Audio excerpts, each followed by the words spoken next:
Nigerian സംസ്കാരത്തിന്റെ കരുത്തും പാരമ്പര്യവും വിളിച്ചോതി 61ാമത് അർഗുങ്കു ഫിഷിംഗ് ഫെസ്റ്റിവൽ സമാപിച്ചു.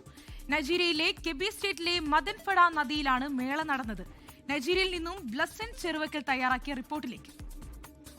കാത്തിരിപ്പുകൾക്ക് വിരാമമിട്ട് അർഗുങ്കുവിന്റെ ഓളപ്പരപ്പുകൾ വീണ്ടും സാക്ഷിയായത് സമാനതകളില്ലാത്ത ആവേശത്തിനായിരുന്നു. നൈജീരിയയുടെ സാംസ്കാരിക പൈതൃകമായ അർഗുങ്കു അന്താരാഷ്ട്ര മത്സ്യബന്ധന മേളയുടെ കലാശ പോരാട്ടം മദൻഫഡ നദിക്കരയെ ജനസമുദ്രമാക്കി മാറ്റി. പരമ്പരാഗതമായി നെയ്തെടുത്ത വലകളും കയ്യിൽ കരുതിയ മൺപാത്രങ്ങളുമായി 50,000-ത്തിലധികം മത്സ്യത്തൊഴിലാളികളാണ് മത്സ്യബന്ധനത്തിനായി നദിയിലേക്ക് ഒരുമിച്ച് കുതിച്ചത്. 59 കിലോഗ്രാം തൂക്കമുള്ള കൂറ്റൻ മത്സ്യത്തെ കൈപ്പിടിയിലൊതുക്കിയ അബൂബക്കർ ഉസ്മാനാണ് 2 പുതിയ കാറുകളും 1 ദശലക്ഷം നേറയുമായി 1ാം സ്ഥാനം കരസ്ഥമാക്കിയത്. നൂറ്റാണ്ടുകളായി ശത്രുതയിലായിരുന്ന സൊക്കോട്ടോ, കെബി എന്നീ സംസ്ഥാനങ്ങൾ തമ്മിലുള്ള ശത്രുത അവസാനിപ്പിച്ചതിന്റെ ഓർമ്മയ്ക്കായാണ് ഈ മേള സംഘടിപ്പിക്കുന്നത്. ഒപ്പം കാർഷിക സമൃദ്ധിക്ക് നന്ദി അർപ്പിക്കുവാനും ഈ മേള പ്രയോജനപ്പെടുത്തുന്നു.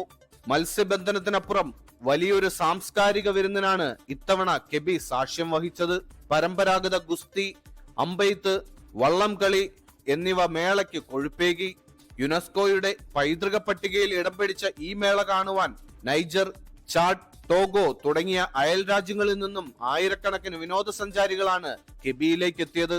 സുരക്ഷാ പ്രശ്നങ്ങളെ തുടർന്ന് കഴിഞ്ഞ 6 വർഷമായി നിർത്തിവെച്ചിരുന്ന മേള ഈ വർഷം പുനരാരംഭിക്കുമ്പോൾ ആഫ്രിക്കൻ ടൂറിസം മേഖലയ്ക്ക് വലിയ പ്രതീക്ഷയാണ് നൽകുന്നത്.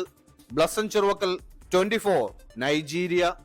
ലോകത്തെവിടെയായാലും ഏത് സമയത്തും 24 വാർത്തകളും ഓഗ്മെന്റഡ് റിയാലിറ്റി പാക്കേജുകളും എക്സ്പ്ലെയിനറുകളും വിശദമായി കാണാൻ ഞങ്ങളുടെ യൂട്യൂബ് ചാനൽ നിങ്ങൾക്ക് സബ്സ്ക്രൈബ് ചെയ്യാം.